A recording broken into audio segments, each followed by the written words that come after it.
It's baffled scholars for 2 millennia. It is a puzzle made of multi-dimensional elements, an enigma with roots that reach back to the dawning of time, perhaps before. Daniel explained part of it. Ezekiel and Isaiah had glimpses into it. John saw it all for the time of the end. That time is now. Join Derek and Sharon Gilbert on a journey that spans the course of history, from Eden to Mount Hermon, from Hermon to Babel, from Babel to Rome, from Rome to the cross, and from there to us.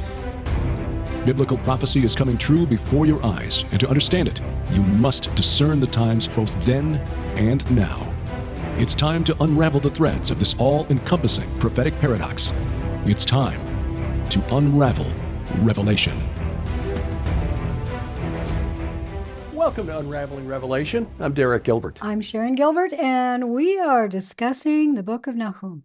If you missed last week, you're going, what?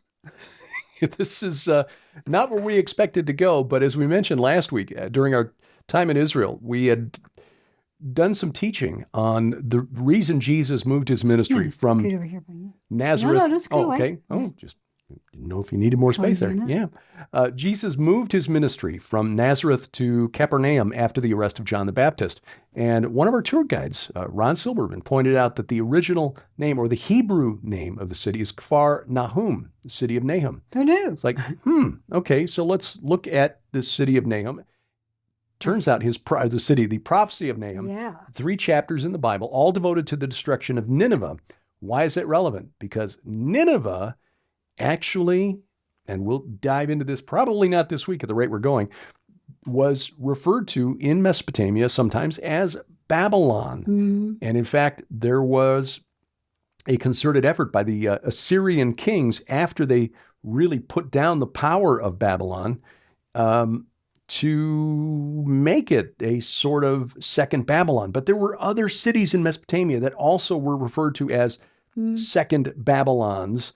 And so we'll unpack all of that after we get through the prophecy of Nahum and why we think this is relevant to understanding Mystery Babylon, right, or Babylon the Great in Revelation 17 and later. So there's a lot to dig into. Oh, so much. Yeah. Before we get into that, just want to remind you really quickly of 2 things. One, download our app. Everything we do is on there. You could just go to gilberthouse.org/app, download it, and go. The second one is we want you to go with us to Israel, because next spring, 2024, we're going to go to Israel with our good friend, Timothy Alberino. Don't miss that. Tim is an adventurer. He's a deep thinker. He's never been to Israel And he's never been to Israel, so we're happy to have him along. We'll be there between March 31st and April 9th with an optional 3-day extension to Jordan. This is a tour that will go places most tours will not, including the ancient land of Bashan. We'll see the Gilgal Rephaim, what Aaron Lipkin refers to as the Israeli Stonehenge, and we'll explain why it's really relevant. It's even bigger than we thought. Oh, it's really, like twice as much stone as in Stonehenge. It's 1,200, 1,300 years older than Stonehenge, but spiritually significant because it relates to the cult of the dead, actually a demonic cult that goes back all the way to Mount Hermon, which is only 30 miles away from there. And we will go to Kfar Nahum. Yes. The very place where it's believed that Nahum was born. And this time we will talk about this. Yes, absolutely, because this is really relevant. Just a brief recap. Nahum wrote toward the end of the 7th century BC, probably after the most powerful of the Assyrian kings led Assyria to defeat the kingdom of Egypt, but before the Babylonians rebelled and destroyed the city of Nineveh around the year 612 BC. That was that rebellion, that army led by the father of Nebuchadnezzar called Nabopolassar. So somewhere in there is where Nahum was writing and prophesying the destruction of Nineveh. We'd gotten to verse 6 of Nahum chapter 1. Crawling our way through. We will begin with verse 7 this week. Yahweh is good, a stronghold in the day of trouble. He knows those who take refuge in him. This is a contrast to this terrifying father, this entity, this storm god, this earthquake god, this volcano god, Mm-hmm. controlling everything in the world and making everything shake. Right. It's a reminder he is good. Mm-hmm. He is a stronghold. Right. And defends those who are faithful to him and keep his commandments. But with an overflowing flood, he will make a complete end of the adversaries, or of her place, referring to Nineveh, and will pursue his enemies into darkness. Nowhere to hide. What do you plot against Yahweh? Pursue them into darkness.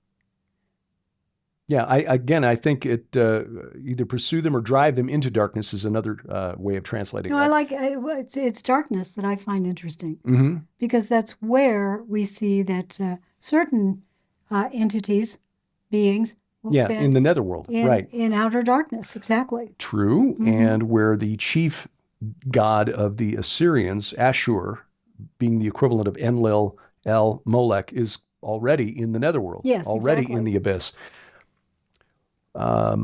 What do you plot against Yahweh? He will make a complete end. Trouble will not rise up a second time. Okay, here's another reason that I think this is an already but not yet. We saw last week that the entire world is involved in this judgment, but it will not rise up a second time. That's it. This is it. I'm done with you. Mm-hmm.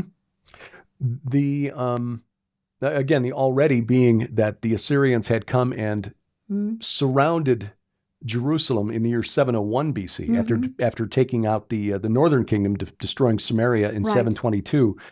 In the time of Hezekiah in 701 BC, they had besieged Jerusalem, and God miraculously intervened. But as we will see in the final days, that part of the whole region that surrounds Jerusalem, they will come back. Mm-hmm. So that's the not yet part. Mm-hmm. Mm-hmm. For they are like entangled thorns, like drunkards as they drink. They are consumed like stubble fully dried. This is interesting here, this verse. From you came one who plotted evil against Yahweh, a worthless counselor. Underline that, because that really hit me when I read that, because our Lord is a wonderful counselor. It's one of Jesus' names. Yeah, the thing that's really fascinating here is the word translated worthless is Belial. Oh. Yeah, as in Belial. Sons of Belial. Mm-hmm. Yep. And in the New Testament, the reference to there is no partnership between righteousness and Belial. Oh, no, and I can't remember the word. They don't get along. Yeah. Anyway, a worthless counselor, or a counselor. When you read the Dictionary of Deities and Demons in the Bible, the entry for Belial, there are some questions by scholars as to whether or not it is an actual entity. Clearly, in the Second Temple period, which is the period between the time of the destruction by Nebuchadnezzar in 586, the rebuilding of the temple by Nehemiah around 440 BC, and the destruction by the Romans in 70 AD, Belial was considered a name of an evil spirit, perhaps even the character that we refer to as Satan. So is that the understanding of Nahum and other references in the Old Testament where you see worthless fellows, which is usually a translation of the Hebrew, B'nai Belial, sons of Belial? Don't know. I mean, it's just worth considering that maybe there's more going on here supernaturally than we think. At the very least, out of this group of worthless fellows, these entangled thorns, these drunkards, we see them plotting evil.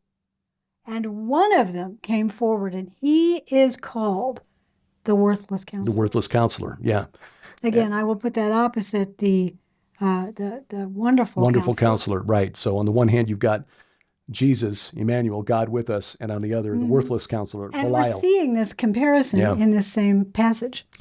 Verse 12 of Nahum chapter 1, Thus says Yahweh, though they are at full strength and many, they will be cut down and pass away. Though I have afflicted you, I will afflict you no more. And now I will break his yoke from off you and will burst your bonds apart. Now, that's an interesting phrase, because this is a judgment, an oracle against Nineveh. Who is wearing the yoke? Probably Israel, probably, Jerusalem, and all of those who are in the land that we would call Israel today, which actually back then should have been bigger. But because we see the whole earth involved back several verses ago, I think this is part of that not yet. Mm-hmm. Yes, the yoke was broken off at that time, but it will be permanently broken off one day soon. Mm-hmm. Yahweh has given commandment about you. No more shall your name be perpetuated. Oh, Yeah. Oh, that's what, when I read that, I said to Derek, I said, I can't wait till you read this. I've read it before, but now I'm reading it with fresh eyes and a more, I don't know, robust context. You and I have been reading about this for years and writing about it and talking about it. And now we understand the name perpetuation. Right. That was part of their rituals. In the ancient world, going back, at least 2,000 years before the time of Nahum, in written texts from Sumer, we know that this ritual, brought into Mesopotamia by the Amorites, were performed every month on the 30th of the month. This ritual called Kispum, where the ancestors had to be summoned to a ritual meal by speaking their names. They had to be recited. The names had to be called to bring them to this meal, where they would then be given bread, usually by smearing a piece of bread on a little statue representing the spirits of the ancestors. It's like having a tea party with your doll, but sadly... Yes, but believing that your ancestral spirits were inhabiting the doll, yeah. Using the doll to give them locality, a place where you could focus your attention. And then you would pour out a drink offering, which would reach them in the netherworld somehow.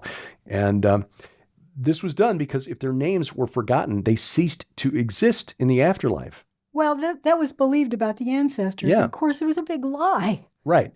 And the spirits that were actually communicating with those who thought they were hearing from the fathers were actually demonic spirits, which are the spirits of the giants destroyed in the flood of Noah. Exactly. Yeah. And when you make these small statuettes or metal images or whatever Teraphim. to give locality, that is a free will act. When you speak the name, that is another free will act. You are of your own free will worshiping these deities. Now, you could make the claim that, yeah, but you didn't have all the information. You thought it was your ancestors. Doesn't matter. They can lie to you. We're told that we'll be, in the very last days, the whole earth will be allowed to believe a strong delusion. So sometimes the Lord allows the lie to be deceive even the elect if it were possible. Well, so that's what's meant here by no more shall your name be perpetuated, and why we see these references, for example, in Isaiah 26, which Isaiah 26 verse 13, which is a prophecy of the destruction of the Rephaim, the spirits of these giants destroyed in the flood. Isaiah writing, "O Lord, other lords besides you have ruled over us, but your name alone we bring to remembrance." Yeah. Well, the rest of this verse is the rest is it. From the house of your gods, I will cut off the carved image and the metal image. No longer will they have a place to manifest. The Assyrians, the pagans around ancient Israel, didn't actually worship these little carved images. They were like spiritual radio receivers, gave the gods locality when you prayed or performed your rituals or whatever. No more shall your name be perpetuated. From the house of your gods, I will cut off the carved image and the metal image. I will make your grave, for you are vile. Boy, that's pretty plain language. That is not what you want to hear from God. But here's the thing: your name is cut off, your little teraphim are destroyed, and I will make your grave. In other words, you will still be dead. That's right. And verse 15 concludes chapter 1. Behold, upon the mountains, the feet of him who brings good news, who publishes peace. Keep your feasts, O Judah. And this is why we believe Nahum wrote this before the fall of Assyria. Don't worry, don't fear the Assyrians, because their days are numbered. Keep your feasts, O Judah, fulfill your vows, for never again shall the worthless, never again shall Belial pass through you. Counselor. That's exactly. right. He is utterly cut off. Oh, I so love that. there is no doubt that at the time the Lord rescued Jerusalem, rescued Judah, rescued Israel. However, a day is coming when that is final. Yep. It's done. You don't get another chance. Let me just add this one more comment about verse 15 there, when it reads in the English, never again shall the worthless pass through you. The definite article, the, is not in the Hebrew. So it's a name. So it's a Belial. name. Never again shall Belial pass through you. Yeah, I He think is that utterly cut off. That is evidence that that is an entity. Well, we're going to have to take a break. We've jabbered through an entire half of an episode, but we'll be back and we will go to chapter 2. Yes, straight ahead on Unraveling Revelation. We've recorded a lot of video over the last 8 years, and we're truly thankful that so many of you have been blessed by our teachings, presentations, our travelogumentaries of our tours through Israel. But sending videos to other parts of the world can get expensive. So we've now made all of our video content available on demand. Stream our video in full HD with instant access at gilberthouse.org/video. And during the months of May and June, you can save 20% with promo code VIDEO20 at checkout. That's VIDEO20. Video on demand for as little as $3 for 7 days access and 20% off with promo code VIDEO20. But if you prefer DVDs, that promo code works for you too. Log on to gilberthouse.org/store, use VIDEO20 at checkout, and save 20% on all DVDs. 20% off all streaming video and DVDs with promo code VIDEO20 at gilberthouse.org. Welcome back to Unraveling Revelation. I'm Derek Gilbert. I am Sharon Gilbert, and we love to sit here and sip. I'm sipping lemon water right now. Yeah, me too. Yeah, This is really tasty. Yeah, I know it. I love it. We hope you're enjoying the study today, and we're just delighted that you guys have helped us out. You know, we've been talking about our Build a Barn Better project, and so many of you have stepped up and helped. I mean, really helped, and it's given us enough that we now know we can absolutely do the first phase at least.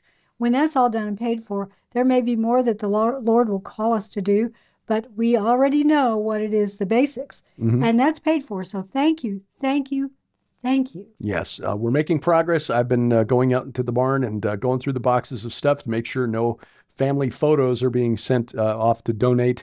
But we'll have that cleared out and get the contractors in here in a matter of weeks. But if you are so led to help with our project to move our set from the room next to our master bedroom, we're looking into our master bedroom right past the camera over there. That's where we sleep. We're going to move it all out into the 1,200 square foot pole barn before the end of this year, God willing. And we thank you for your assistance. The studios, everything's going to go out there, and it's going to be so much better.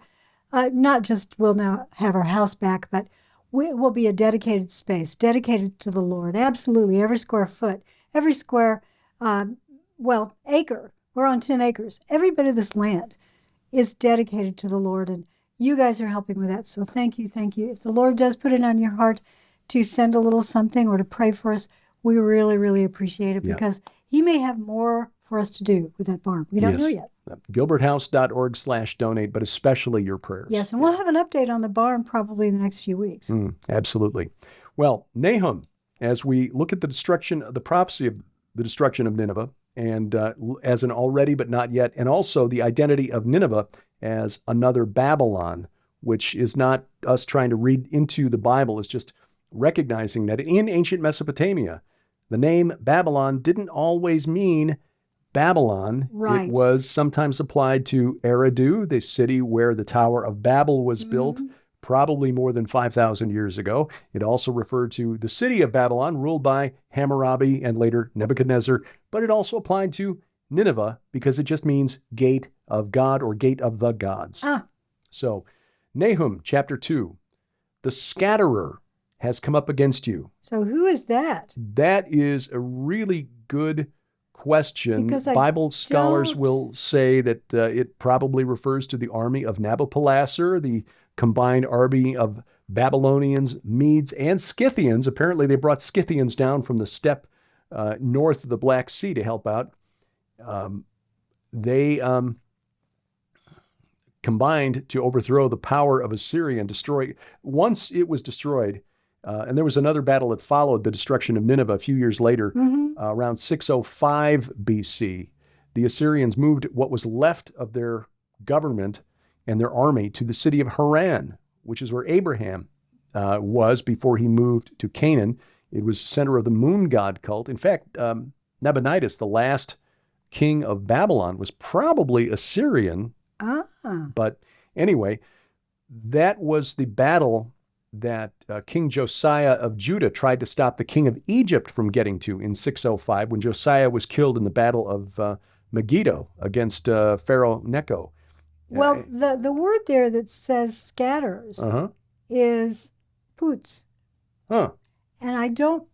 The one who I scatters. don't see a definite article in front of it, so I don't know if this is referring to the aspect of what this entity does or this group does, or if this is a proper name and it's just not recognized. Well, yeah, it's a good question. The Masoretic text, I'm reading the translator's notes from the New English translation.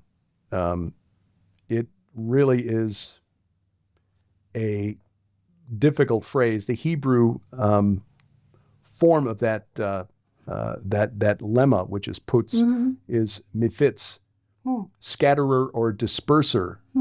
The New English translation renders it, an enemy who will scatter you is coming out to attack you. And was sort of the way the Assyrians had established this principle. The Babylonians continued it, as we see with the story of Judah, when Daniel and his colleagues and many other of the leading men of Judah were taken from Jerusalem and brought to Babylon. You took the young princes and you raised them up in your way. As Babylonians, right. It's then, the later Ottoman Empire would do that with the young men from the Balkans. Yeah, well, Daniel was one of those. Daniel was one of those.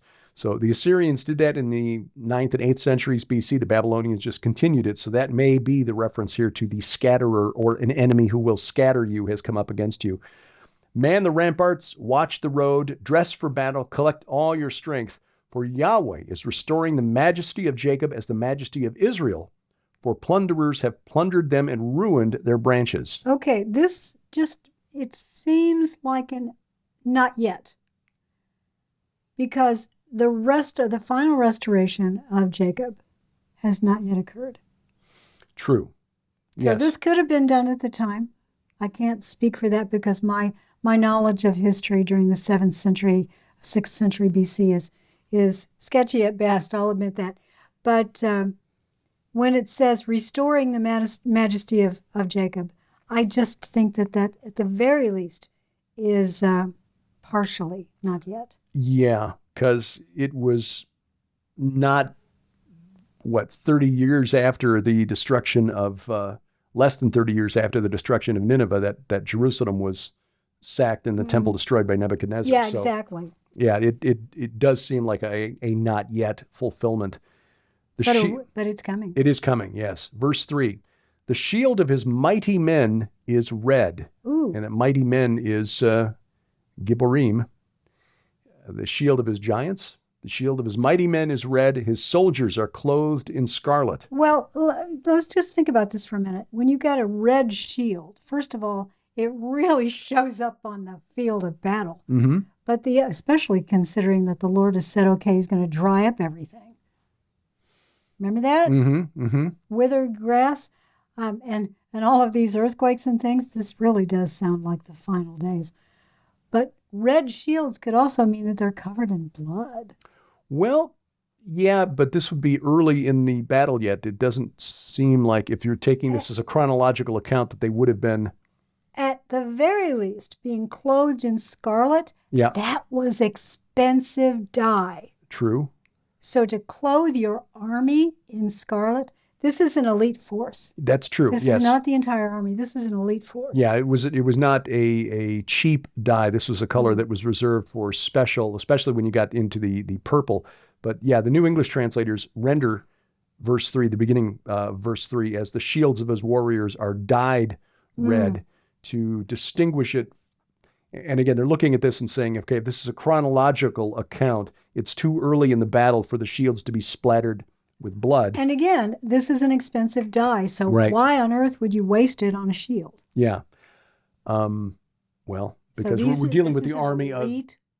Yes, this is the army of Yahweh. So we're dealing with... Well, this is not the army of Yahweh, is it? The shield of his mighty men is red, yes. The chariots come with flashing metal on the day he musters Or them. is The this cypress the spears scatterer? are. Well, this is the scatterer who is coming against Assyria. This is the army that God is sending I know. against the Assyrians, Okay. against Nineveh. Okay. Yeah. If you're sitting there and going, well, Sharon, what's wrong with you? It's because of pronouns. You always have to know, and I'm not getting into that. Mm-hmm. You always have to know what noun, proper or just a regular noun, where it goes back to. Oh. So the shield of his mighty men. This may be the shield of the The scatterer, right? This would be the Babylonians. Yeah, that are that's coming. what this seems to me like. These are the Babylonians. This You is are an correct. elite Yep. group of Babylonians who they're so elite, they are dressed to kill. Right, literally. Literally. Yeah, no, you're right. These are the shields of the Babylonians, this Babylonian army, not the army of God. The chariots come with flashing metal on the day he musters them. The cypress spears are brandished. The chariots race madly through the streets. They rush to and fro through the squares. They gleam like torches. They dart like lightning. Boy, this is that screenwriter's, ability. You can almost picture this. You can hear the sound of the hooves of the horses clattering through the streets, the wheels. Yeah. By the way, in your notes for the, which one are you looking for, the ESV? Are you looking, did it say that this is the army of Nineveh? The army of Babylon is the one that is coming against the Ninevites. Oh, right. That's right. Sorry. Again, Sharon, she just loses her. Pronouns are hard. It's so hard. So mine are she and her. Well, which is self-evident. That's what I think. Yes. Well, we are going to have to stop at this point, but we will continue. Because we're getting into the good part. The action I is know. starting. This is really, and the very precise prophecy of the destruction of Nineveh. Nahum was very, very precise in his prophecy. And again, as you say, it almost reads like a screenwriter's description of the final battle scenes, the fall of Nineveh. Chapter 3, we will get into the consequences to Nineveh and why God has decreed this fate.